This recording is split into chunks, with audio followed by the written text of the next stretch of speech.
দেখো, তুমি যদি দেখা মাত্রই এই প্রশ্নগুলোর সমাধান করতে পারছো না, তাহলে তুমি পরীক্ষায় তো নাম্বার পাবেই না। সেই সঙ্গে সঙ্গে তোমার অবস্থাও কিন্তু এই ব্যক্তিটির মতোই হতে পারে।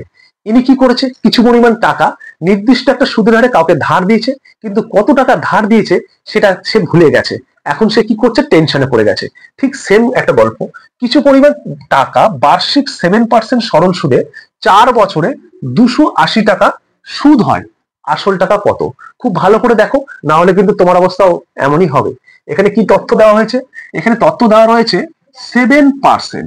আমি কি বলেছি তোমাকে, পার্সেন্ট মানে কি? শতকরা। শতকরা মানে 100 টাকায় কত, তাহলে এখানে 7% মানে 100 টাকায় 7 টাকা। তার মানে 100 টাকা যদি আসল হয়, 7 টাকাটা কি হবে, তার সুদ হবে। মানে 100 টাকায় সে 7 টাকা সুদ দিচ্ছে। কত বছরে?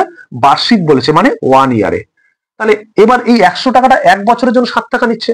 আমি যদি 100 টাকাটা 4 বছরের জন্য রেখে দিই, তাহলে 4 বছরের জন্য 100 টাকাটা রাখলাম, তাহলে কত টাকা সুদ হবে? 4 ইয়ার্স। তাহলে 7 টাকা 1 বছর, 2 বছরে 14, 3 বছরে 21, 4 বছরে 28, মানে 7 × 4, তাহলে 28 টাকা হবে। তাহলে 4 বছরে 28 টাকা কি হবে, সুদ হবে। আমার 4 বছরের সুদ কত দেওয়া আছে? 280 টাকা। তার মানে আমি যদি 28 কে 10 দিয়ে গুণ করি, তাহলে সুদকে যদি 10 দিয়ে গুণ করি, তাহলে আসলকেও 10 দিয়ে গুণ করবো। তাহলে আসল হয়ে গেল আমার 1000 টাকা, সুদ হয়ে গেল আমার 280 টাকা। তাহলে 280 টাকা সুদ 4 বছরে দেবে কত টাকার জন্য? সে 1000 টাকার জন্য। তাহলে সে যে টেনশন করছিল, যদি হিসাবটা জানতো তাহলে সঙ্গে সঙ্গে বের করে নিতে পারতো। তাহলে 280 টাকা সুদ হয়েছে, তাহলে আমার আসল দেওয়া আছে 1000 টাকা। তাহলে অপশনে কোথায় আছে?